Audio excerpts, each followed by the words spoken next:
Hello viewers from wherever you're watching us from around the world. You're watching QTV, the Gambia's first private TV station.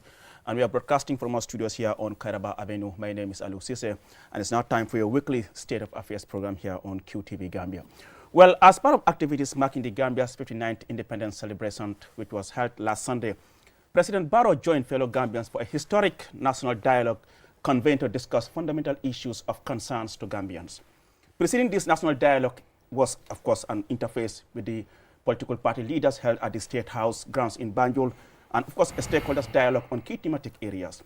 President Barrow said the forum provides an excellent opportunity to iron out differences and create what he called a politically and socially amicable atmosphere for all Gambians to peacefully coexist. The theme of this year's all-inclusive national dialogue is our collective responsibility in preserving the nation, safeguarding the state, and securing our resources. Let's take a listen to the President's statement, and when we return, we'll introduce our guest this week.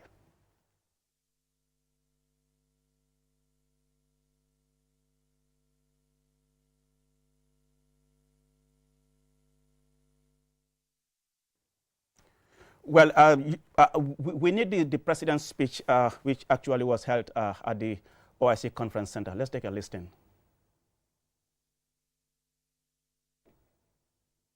Well, we understand, I mean, we don't have audio as far as that statement is concerned. But like I said, I mean, joining us this week to discuss, I mean, the national dialogue, I have in the studio Seth Matijau, Executive Director of the Center for Research and Policy Development, who was also part of one of the thematic areas as far as this dialogue is concerned. Seth Mati, good to have you on the program. Thank you, Aliu. Good to be here. And also on the program, we have Mr. John Charles Njai, member of the committee and, of course, chairman of the YMCA. Mr. Njai, good to have you on the program. Thank you.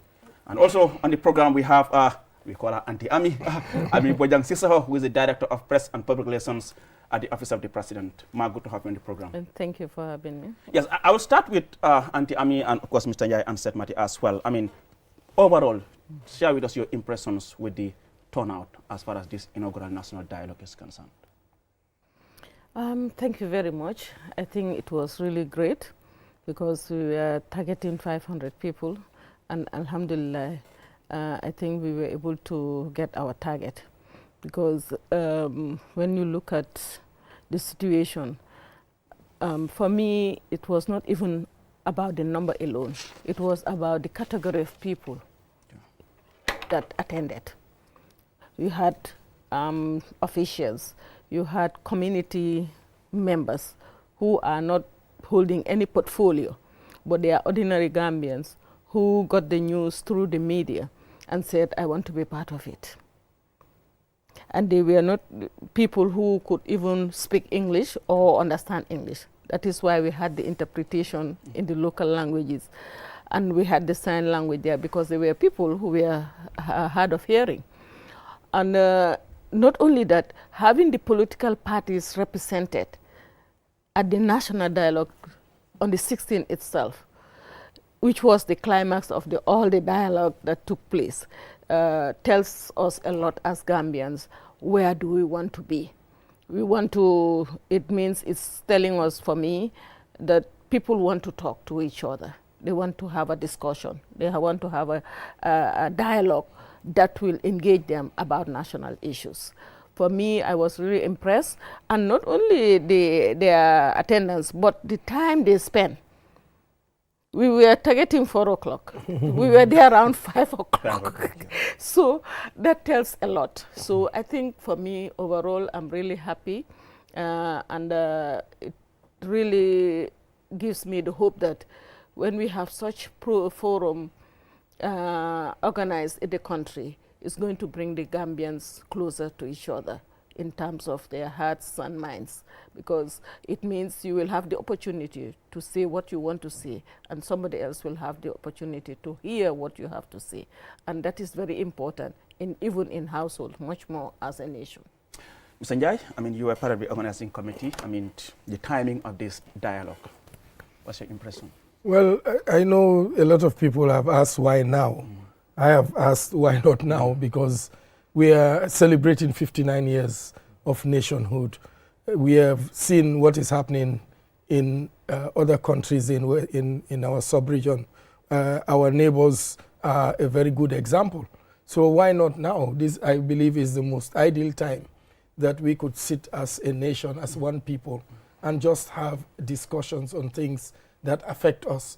And sometimes what people don't understand, dialogues are not only for an opportunity for government to just hear, but it's also an opportunity for people to exhale, for people to just speak out their frustrations, what hurts them about the country. Because if you keep so much pain and hurt and confusion inside of you, you would get to a point where you'll just explode. So sometimes it's just good for people to exhale. And this dialogue provided such an opportunity. And as Auntie Ami said, I mean, I like the diversity. Every political party was represented, and that was good because everybody and nobody in any way was suppressed, you know, to speak your mind. Everybody, you know, in these things there will be tense moments. And it's just natural to have those tense moments, but it doesn't take anything out of the importance of having such a dialogue. So for me, it was quite a success. I think every Gambian must celebrate this. Every Gambian must embrace it. And it says our collective responsibility. That means that every Gambian has a part to play to see that moving forward, our country achieves its own goals. Seth Mati?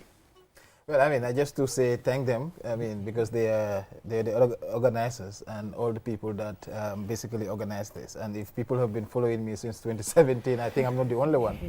But I think I might have been the loudest because you always give me your platform. You know, because for us in the political area, you know, I mean, we understand the importance of discussion. Dialogue is more of like discussions. We say that people that sit around the table are likely not going to war.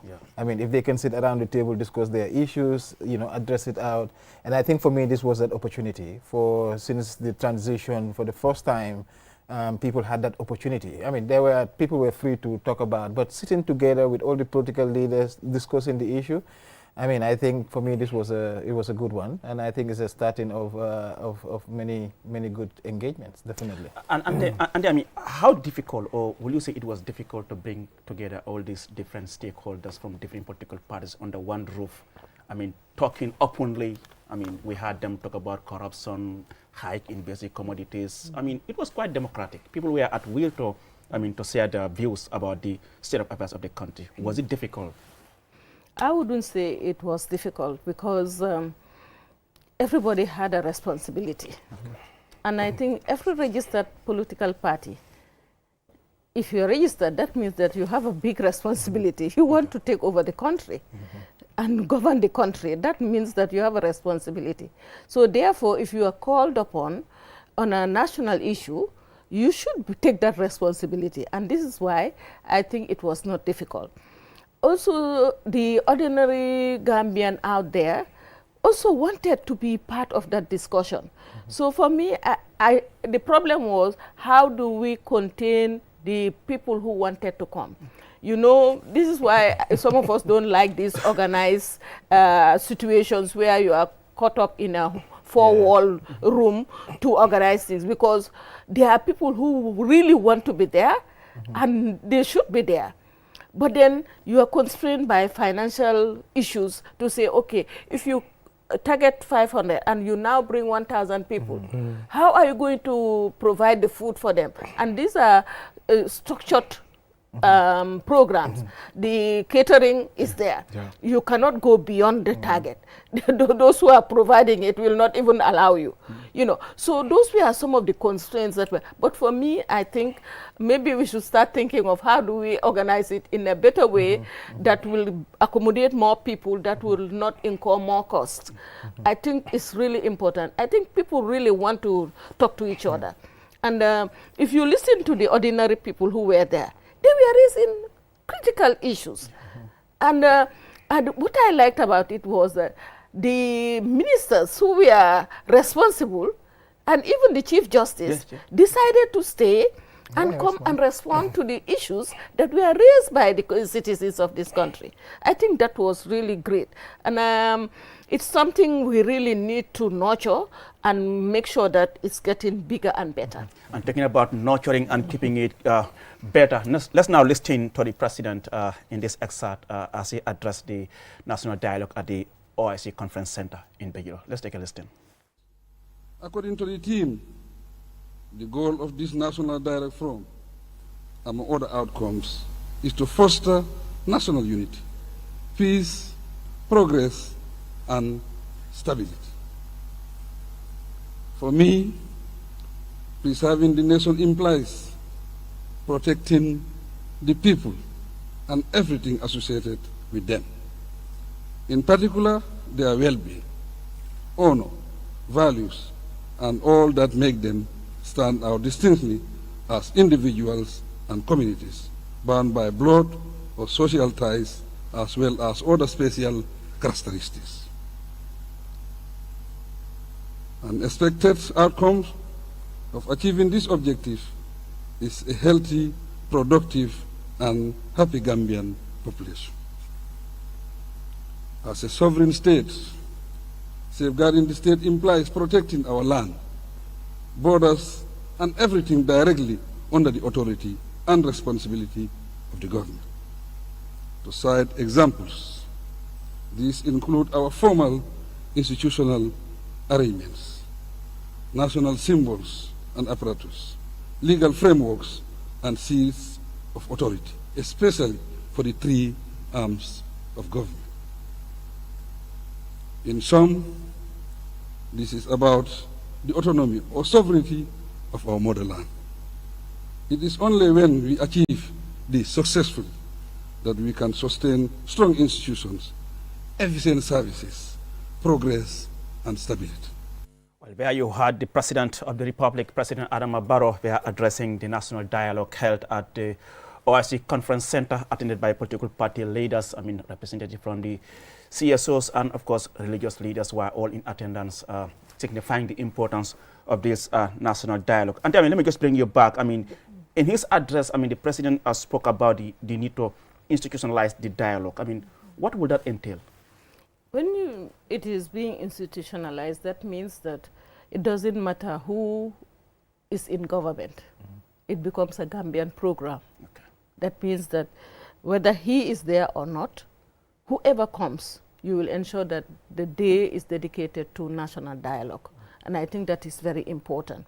And it will also make it possible for Gambians to look forward to the day, prepare themselves for the day. And it will also be a very good way of accountability in terms of if there are recommendations from Dialogue 2024, by 2025, you will be able to measure some of the changes and gains that are made during that period. So if you commit yourself to something in 2024, by 2025, you should be prepared, because it means it will be sort of a reporting mechanism also to the Gambians at large, where they will say, okay, but you said you're going to bring the bottle. Why is it that the bottle is not here? Then you will be able to explain why the bottle. But for me, I think it should even be before the 2025 dialogue, because the monitoring mechanism, monitoring for me means that while things are going on, you go check where they are and you adjust before you reach your target. And that is very important in development processes. So it is very important that we institutionalize the dialogue. And he mentioned three things also. There is three arms of the state. That is very critical. It means that when you have the judiciary, the legislature, and the executive all coming to be accountable in public like that, it will also help the citizenry to understand the issues of rule of law, to understand responsibilities towards our institutions. And because there is a segment in the theme that is talking about securing our resources, that means that the resources, who is going to secure it? Is you and me. If I am assigned to take care of the bottle, it is my responsibility to understand that the bottle belongs to the nation and it should be taken care of. I am the one taking care of, giving that responsibility. So if you are also given a responsibility to take care of our resources, whatever that resource may be, it is your responsibility to ensure that you do it right. And Mr. Njai, you're part of the CSO, certainly. From the outside, you tend to have a different perception about government and all those things. And now coming into close contact, interfacing with the executive and the political parties on the other side. I mean, what does this tell? What have you learned as far as, the government is concerned? Well, let me be quick to say I did not learn this today. Okay. I learned this way back, I think in 2018. Okay. Is it 2017 when I became chairman of Tango? Because part of our focus was to be more engaging rather than confrontational. Okay. So we have many success stories in working with government, from the Ministry of Justice in the transitional justice process. We did a lot of work. Civil society, I represented civil society on the National Transitional Justice Technical Group, Committee, hosted by the Ministry of Justice and the AG Chambers. I was actually the vice chair to the Technical Committee on Transitional Justice and chaired by the ministry. So we had a lot of success stories when it comes to the transitional justice process, the selection of TRRC members, the JANE Commission, our input, the CRC, our input, even sending a CSO, somebody from civil society there. So we have had numerous success stories. Obviously, if you compare where we are now with this dispensation, compare it with what happened before 2017, it's like day and night.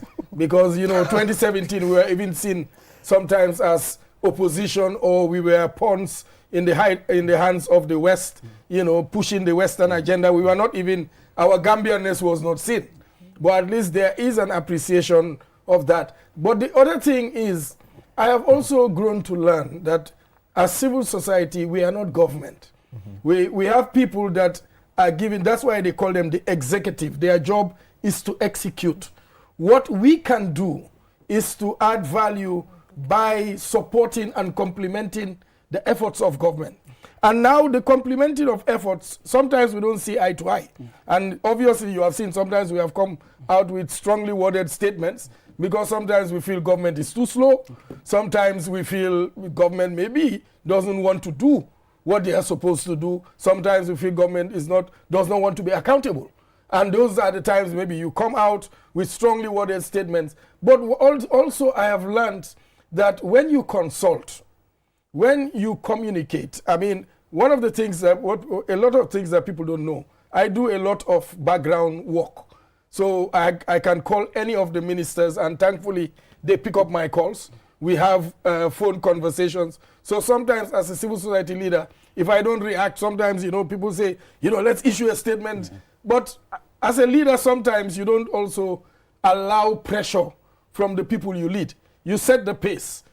Sometimes I think we get too democratic, and we try to always try to please the people, sometimes to your detriment. It's good to listen to the people you lead, but there are times that you also shape and set the narrative and say, this is the way we go. So I have been able, under my leadership in civil society, to do a lot of, I call the IGP if something goes wrong. And I don't need to come out in public to say we have done ABC. If I have a closed door, hot-heated argument or meeting with a public official, it's not my duty to come and embarrass the official just meeting the Minister of Finance after a heated debate.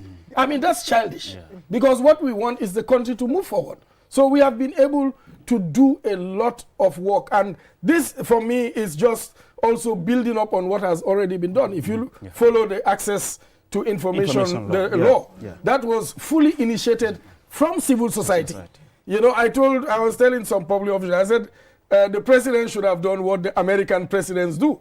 You call civil society and all the people that participated and sign and say, Gambia, civil society and government, this is close work between civil society and government, and we've been able to pass this, put this into law. Because sometimes the narrative is so negative, as if nothing good is happening in the country.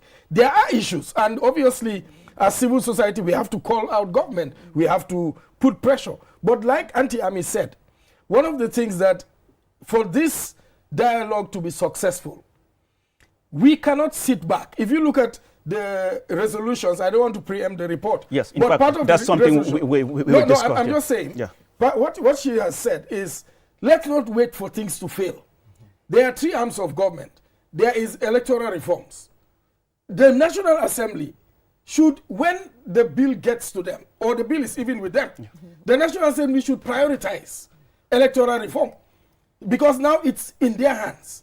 Somebody, there was a suggestion to have a land courts, to have land courts. Yeah. That the Chief Justice should pick that up. And also to regulate the real estate. So these are things that we want everybody. There are things that even if we say, for instance, if we say electoral reforms and the bill was not passed, civil society can come together and say, look, we want to sponsor that bill, like we did for the ATI. That's what collective responsibility is about. Let's not sit and wait for government to fail in December 2024. February. That is not going to help anybody. Exactly. Let me now bring in Seth Mati here. I mean, Seth Mati, in your own opinion, I mean, what do you think are the necessary conditions for a successful dialogue? I mean, I think for me is I think somebody during the dialogue said it, like one should initiate it, but secondly, there are people that must respond. And we say that it was initiated. And secondly, we said that, and President Barrow did mention it was 100% turnout because everybody showed up. But that also speaks to the issue of the interest, the fact that people want a platform to express themselves. And I think even if you listen to Honorable Mama Kande, I mean, basically he, despite all, I follow all the political leaders, I follow their comments, but him also standing there and saying that he was really happy. I mean, I think that also reflected how, or the direction that it's supposed to be. And I think for me, I mean, all the things that they have mentioned is really important. And I think, for next year, I mean, it should start from the bottom. Okay. It should, for me, I think even at some point, at one point, honestly, when I saw this national dialogue, I was so happy because at some point, we have a whole concept note that was initially for that. And so the bottom up should be at a village level. What are the issues at the village level? From the village to the district, to the region, and then it culminates on the 16th, where all these different regional representatives come up. And I think for me that will take, what has been initiated is there, but it will take it and make it a people-owned initiative. And that every year, like she said, people will look up to that. But it has to be that. And I think the other aspect is that, I mean, some of the recommendation he was saying for us, immediately after the dialogue, we were approached by some group, for instance, for the religious issues. As civil society, we don't need for government to do that. Already, while the dialogue was ongoing, I saw a call for proposal where we can apply for funding, and we basically, based on one of the conversation that was coming, we immediately apply for funding for that particular project so that we can support the religious communities because they also want to expand this conversation. So sometimes this is what it comes out. What are you there for? You look at the issues that people are saying, you see opportunities, you put it in. And that's what basically what makes it what it is. And it should be owned and it will continue because it's discussing about our collective responsibility. Definitely. I think the issue of bottom-up approach was in fact part of the plan. But because of the tight schedule, we had to reverse it. The intention was to start from the regions and come up. And if we talk about the regional program, we expect that communities in those regions will be represented. And because if you look at our advocacy strategy in civil society, we have this cluster approach that gives you opportunity that every community must have a representative in a program. Because if you have 5 clusters in a region, those 5 clusters, it means that each cluster will have maybe 13, 20 villages. So somebody must come from those communities to go to the cluster level, to go to the regional level. And that means that the voices of all categories will be represented. And that is very important in development and bringing about change that will be owned by the people. And the issue you raised about opportunities, I think sometimes people may be pessimistic about how things can happen.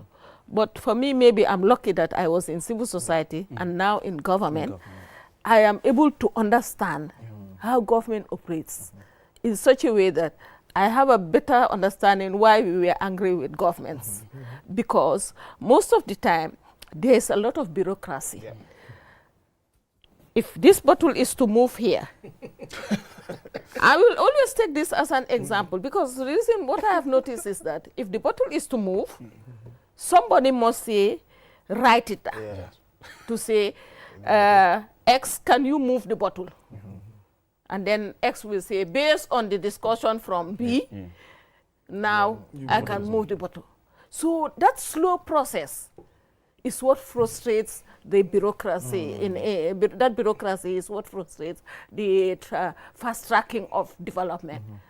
Because sometimes if you want to fast track, what happens is that you fail with the process, accountability process. And that will now come to hurt you later. You see, so it's a balancing between having to follow process and having to do it efficiently but effectively. These are two key words that I have realized in government is very challenging. So if you are outside, you feel frustrated. So it's important for people to also realize that, like if there is an issue between two ministries, who takes the lead? It must go through a bureaucratic process for that to happen. So you get frustrated. So there are a lot of things that you will need to learn and understand. And through dialogue, you'll be able to know that. Because if it is the responsibility at a, let's say, policy level, there are people who are responsible for policy. But when it comes to programming, there are also people who are supposed to ensure that that policy is implemented. So you cannot do it the other way around. So government is not as easy as we think. And Mr. Njai, earlier on, I mean, Auntie Ami spoke about the need to institutionalize, I mean, the dialogue. I mean, government comes and go, but it's good that it's institutionalized. In your opinion, should it be a government institution or it should be independent of government and the political parties? Well, you cannot remove government from it, because and one of the things, let me quickly say, one of the things I like about this, because I've always said that if we are doing a national dialogue, let's not ask for money from anywhere. And this was fully funded by government. So I think that shows ownership. But you cannot remove government from it. Food in abundance, right? Yeah, well, I don't know. Ask the Fullers and the Jolas. I know Heki took two places, you know, Barakuda. But one of the things that, again, I think we cannot say government should be out of it. But again, what I like is the diversity of the stakeholders that came together. I know some people have asked, why has this category not been there? Why has this category? But one of the things I've said, as we take collective ownership and responsibility, because when we met, OP asked, okay, are these, the different bodies invited? Is this okay? And we even added more, and but again, you cannot be adding everybody. I think one of the things that we need to appreciate as a country is that, it's representation. Sometimes if you see a Seth Mati there, I should be able to say, if Seth is there, I am there, because I talk to him. I mean, he's in our circle and things like that. So everybody cannot be part of it. But I think the way OP has done it is very participatory. The institutionalization of it, next year, I mean, what we will do, maybe when we have our post-mortem, is just to maybe diagnose everything that has happened, make recommendations for next year. And that will be the end of our responsibility. But the individual stakeholder bodies, like Tango, NCCE, the Islamic Council and Supreme Islamic Council and Christian Council, those that were leading the thematic groups, our responsibility now will be to help with the monitoring. How are we going with this? So Supreme Islamic Council and Christian Council that are co-chairing religious tolerance, they should be able to write officially to government sometime in April, May. Well, we recommended ABC. We have not seen anything. Is anything happening? That for me is collective responsibility. Like the recommended amount is that, there's a need to have an interreligious committee. Exactly. There's need to have two focal persons from both religious faith at the ministry. But some of those things are also, maybe you will have to look at the legality of it. Exactly. So you will need to go to, they might have to go to MOJ for me, if I was in those bodies, I would even, have a courtesy call on MOJ. That, well, this is what we propose. Is it legally, does it legally make sense? Is it possible? Is it not possible? What are your plans in setting up these things? Right to OP, is there going to be the interreligious council? I mean, if not, why? That is our responsibility moving forward. Will that also in any way affect the implementation of some of these recommendations, the legal aspect of it? Yeah, I think the legal aspects is going to give opportunity for the Ministry of Justice to realize which areas are people really concerned about that we need to pick up now and work on them.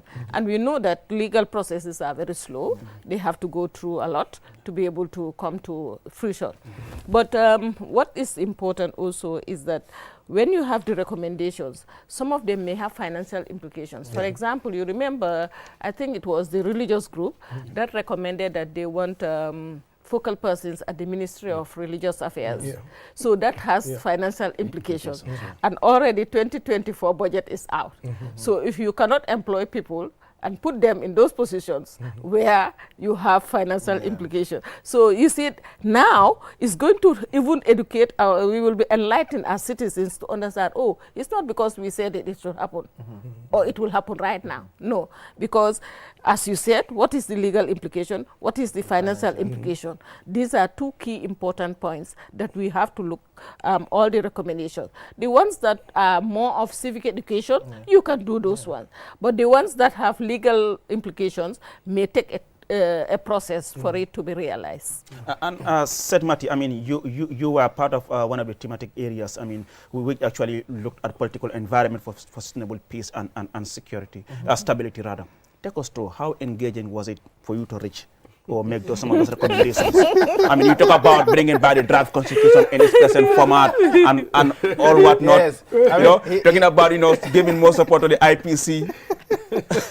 He's laughing now because he decided to fix me with my very good friend, the politician. I mean, is always an interesting conversation. I mean, because sometimes for me, why I appreciate the politicians because they also have the most difficult job of making the decision for all of us. But also sometimes, the engagement, sometimes you want to drag them and bring them in line. But so for us, our group was to look at the political environment. So basically how we started was for me to, because I do Afrobarometer as well. So I presented the Afrobarometer findings, looking at, most important problems that people talk about. We look at the issue of Gambians' views on democracy, the economy, even issues of gender-based violence, gender equality. So a whole list of issues that we track on Afrobarometer. And even this dialogue we have started tracking, we want to track it because we were planning for the next Afrobarometer. They were talking about accountability mechanism. And this is also where we come in because, we are trackers. We track things in that sense outside. But so there, for us, we were discussing more on the political stability. I think we came up with 5 recommendations, but most of those were mostly on the constitution. And the constitutional process, the debate has been, it has been stalled now. What is the next stage? What do we do with it now? And I think for us, at the end of the day, we had that took, they gave us how many hours? But that also took that took almost 2 of our hours just debating in terms of that. But eventually we agreed. I mean, I think we recommended that it should be taken to the National Assembly because either way we felt that outside, inside, negotiation must continue, but also the process, it can be touched outside, but it should be, the National Assembly will have to look at it again. And to build trust, we believe that it should be easier to just take it there while other processes continue. So it continue. And I think the electoral reform, there we recommended only 2 recommendations, and that was also to institutionalize the IPC, the Inter-Party Committee. Inter-Party Committee. Because the Inter-Party Committee is a very important committee, and it has been doing a quite important work, and it also calls for ownership of all political parties. So sometimes we also talk about, financing political parties, but I feel through Inter-Party, institutionalizing it, that could be a starting point. And then the other issue that we talked about, I think, which was one of the controversial, was the issue of this attestation. because, you know, he's here. We have organized so many meetings, so many dialogues. People have never agreed on attestation. Because the question is, I mean, if you remove attestation now, what will happen to people that cannot access ID cards? And so the debate is like, of course, I mean, attestation is also what creates most of the problems that we are confronted with. The issue of foreigners, underage voters. How do you address all this different stuff? And that's why, for me, it is important that we have this kind of conversations. Because at the end of the day, I mean, it brings real issues on the table so that we can address those issues. And the others were more on the managing the economy. We talk about the financial aspect. And there, you know, we talk about the resources. I mean, investing in productive sector of the economy, but also protecting our natural resources, because which is very critical. I mean, we cannot talk about the people without resources. I mean, we have a whole ocean, and then we have a whole river, and then I think we agree that this country is not poor. It needs to be well taken care of. So we discuss, I mean, as a political group, I mean, we discussed a lot of issues, but at the end of the day, I was so happy that we could come to those 5 agreements, and then we presented those. Yeah. Quite interesting. I did a report already, huh? Yes, Tammy, do you want to react to what is it? To their recommendations? Yeah, I think the recommendations, they are okay in the sense that the group of people sat down to reflect on it.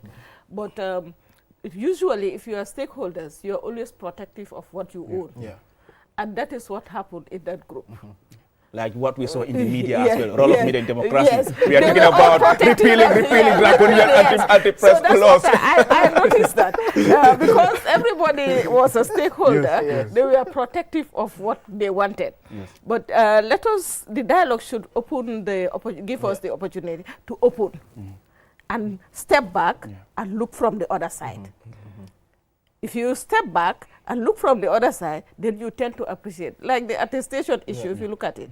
If I have let's say a foreigner who came here as a child and let's say maybe 5 years and is now 35 years, was sent to school, is now even employed, you know, but because there are laws that determine how you become a national, a citizen, that can affect that particular person. So if that person, you have an alcalo who said, yes, I know this from childhood. He's a Gambian. He lives with Ami. What do you do? And we're also talking about issues. You see, there are serious things we need to reflect on. No, definitely. Yes, and look at it from the perspective of also, we said everybody has a right to citizenship. But we create laws that bar people from having citizenship. What a contradiction. I mean, these are serious things we have to reflect on. We have so many Gambians who are citizens in other countries. Exactly. I wanted to say, and interestingly, the very people who are most likely to say, no, these are foreigners, they are not supposed to be citizens. These are the very people who are also enjoying citizenship and what comes with it outside the Gambia. So we have to really think as Gambians, you know, what do we really want? You know, Auntie, I mean, when we were discussing this issue, this even issue of, because, you know, like the issue of attestation has been part of the conversation for a long time. And politicians have never agreed on it. Because, you know, if you remove it, it creates more problems. If you leave it, it has other problems. Then how do you balance it? Okay. You know, and one of the recommendations, that's why we're saying also it has to do with access to services. And that access to service means like decentralizing perhaps the issue of ID card and national documents. Exactly. Yes, that can help. But then it also raises the question of citizenship. Then the issue of citizenship, we need to reflect on that. That's definitely. Because also, for example, our perception of who is a citizen is also affecting us. For example, I have a fuller from, let's say, Kiam. The village is like 1 meter away from the border. And the uncle and the aunts are all married in the Senegalese side. Or because they are married on the Senegalese side. And no, these are serious things we need to discuss. And what happens is that maybe as a cousin, she's married to a cousin there. Yes. But she's Gambian.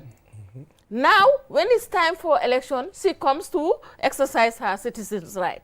But because she's on the Senegalese side, she even developed the Senegalese accent. I can take an example. I have a cousin who is married in Senegal. is a daughter of the alcalde of a community here. But every year, every election, she will come. But when we talk, when we sit to chat, you will think she's a Senegalese because she speaks like Senegal. All these are things we need to watch out before we make an assumption, and that assumption may be very wrong. Sometimes we are so excited about these political things. But for me, I always say, let's step back. Let's step back. If we step back as a country, we will see the dynamics that are there, and we'll be able to work them out.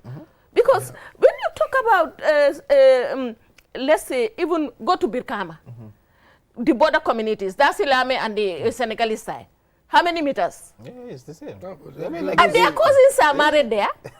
And they are here. Those are difficult. So when those are very different. That is why we have to be critical in the way we perceive these things. And I think the dialogue should continue so that those who are also given the responsibility should know that they are serving a country. For example, if you are an alcalde in the border community, you know this particular person is from this kunda, but is married on the other side. You should differentiate that person from somebody who wants to come in to say, okay, this is an opportunity. Maybe as a party has gone to lobby, let me come and vote for that party. That's different. I feel like we're in the same dialogue again, because these were the issues that we like people things. also raise.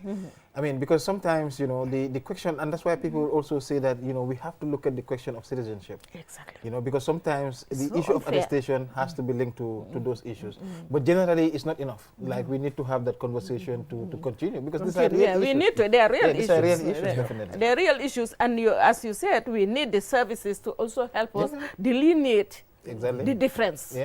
Because if you have the services at a closer to the people, then they do not have to wait that long to be able to get the documentation. And just to engage you here, I mean, like we said, I mean, this is unprecedented, having all the political actors under the same roof, I mean, talking openly.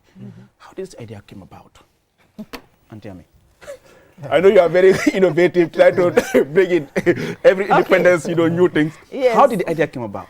I think this has been there for long. Okay. As Seth said, I think almost every Gambian wanted it to happen. Well, the matter was who triggers it to that level. Okay. Last year, His Excellency agreed to the point where we had what we call the public forum. If you watch closely, it was driving towards that. And when it happened, people were welcoming it. This year, before we start to even think about this year, what are we going to bring in? We had, the discussion was at the higher level, where the president gave a directive to say, you know what I want? I want you people to go and organize a national dialogue, involve everybody across the board. And furthermore, I want you to set up a committee. And that committee, let everybody be part of it. Because civil society, the media. yes, because all are stakeholders. That's the key point. Everybody there was a key stakeholder who is representing a part of this community, this country. If you look at the interparty, they are representing the parties. If you look at civil society, different sectors of civil society were being represented. They were there. I saw a lot of many faces. Yes, and that is what Gambia is all about. It's about when the president said he wanted that, we say, okay, fine. How are we going to do it? That now becomes our responsibility to start thinking, reflecting, how do we organize it? And some of us bring in our civil society skills to programming and bring in those aspects, and it worked. Now, let's bring in the diaspora. I mean, when you talk about national dialogue, it doesn't just limit to those in the country. The diaspora. How do you engage the diaspora in this national dialogue? Well, in our discussions, we really thought about the diaspora. The challenge we had, as Auntie Ami has said at other forum, the challenge we had was, who do you bring in? that will be representative of the diaspora. Because the diaspora is not just a monolithic, it's not a monolithic group that, you know, I mean, they have their own diversity, they have their own issues. As a matter of fact, yesterday I was on a program, and when I said, look, if I invited one of you, and the other said, yeah, if you invited one, I would be the first to raise the issue. So, but we thought about it, but because time was not also on our side, and then there was not a structure that you say you have a diaspora representative who is also maybe in town, who will be accepted by everybody to be part of that. But in thinking of diaspora, one of the panelists that we thought of having is somebody that is very connected with the diaspora. I think she's part of an organization that has that works with the diaspora. But unfortunately, she was out of town, or she was traveling out of town, so she could not make it. Auntie Ami contacted, you know, her, but she was unavailable. So there was a thinking about that. But one of the things that I have said that would be in our recommendation for next time is, one, the diaspora needs to get its act together, possibly working with the different foreign ministries, our foreign ministries across the world, to choose focal points, you know, focal persons. That, okay, this is the focal person for Europe, for instance, the focal person for, you know, the Americas and the like. But, you know, the diaspora has to decide that person has to be apolitical. Because until you begin to have people that everybody can, you know, move to, that everybody can believe and work with, then we are going to have a problem. That's where the credibility comes in. And again, maybe, but again, it was live streamed. Maybe one of the things that we could have done in hindsight now is to maybe have a Zoom link where they could also participate. But like we have said, we take, as a committee, we take responsibility for some of the gaps, but we would improve as we move forward. So next year, we hope that, you know, there would be a link so that people in the diaspora can phone in or, you know, video call and, you know, give their input. But again, for a start, I believe that this was really a job well done. You know, sometimes, you know, they say you don't blow your trumpet, but I think the committee in this case, but then I think we're running out of time. Yeah, I wanted to say something about diaspora. You see, when John talked, he talked about America, Europe. Diaspora in Africa. Well, you see, Exactly. that's no, we have to be. Yeah. You see, we always, when we say diaspora, we think of the West. But we should remember that diaspora is beyond the West. Africa has its own diaspora, and a lot of Gambians are outside in different parts of Africa. And these are very important points that we need to recognize. And said Matthew, what is it that, you know, we can learn from this, having these political figures under the same roof, talking openly, broadly, for us who are supporters on social media, on the streets, making the political environment so toxic. What is that we can learn from this? As politicians, there will always be disagreements. That's the first point. But at some point, you know, you're disagreeing over one thing. And what are you disagreeing over is your own country. At some point, when your country calls, you know, political leaders have to respond to that call, and they understand that. Because tomorrow, any one of them could be there, and then they could make the same call, and they would expect also people to listen. But for me also, you know, they're talking about it today, but history of this country is that political leaders have been meeting. During the 1965, you know, they were all united for independence. And today, you know, when especially, as John mentioned, when the sub-region is threatened, that also should, you know, send a message to everybody to come up. But for me, I think, it has a collective responsibility, like it is stated. For us, we already identify areas where we're going to support the process, in terms of how we're going to engage. And this is what we're calling all citizens to look at that. But especially those that follow political leaders, I see some might not be happy here and there, that talk will come out of that, but sitting together itself, that's what, you know, that's how you build democracy. It's not about fighting and throwing each other. That could have been just you organize a wrestling match, but democracy requires discussion, require engagement, and I think for me this dialogue is about that, and I, you know, definitely will want to see more of it, but not only at the national level, but regional, you know, because we do also organize thematic dialogues at some point, so those things need to continue. And there will be a regional dialogue. That's the next step. And Tami, time is up. In just 30 seconds, your final message for today. My message to Gambians is that when we dialogue, we can iron out a lot of problems. And when we dialogue, it means that we have the same common interests that we want to protect. And let us continue to dialogue, dialogue, dialogue. I heard the president said before that even with the world wars, they ended up sitting together and dialoguing. So let's dialogue before we go out to that level.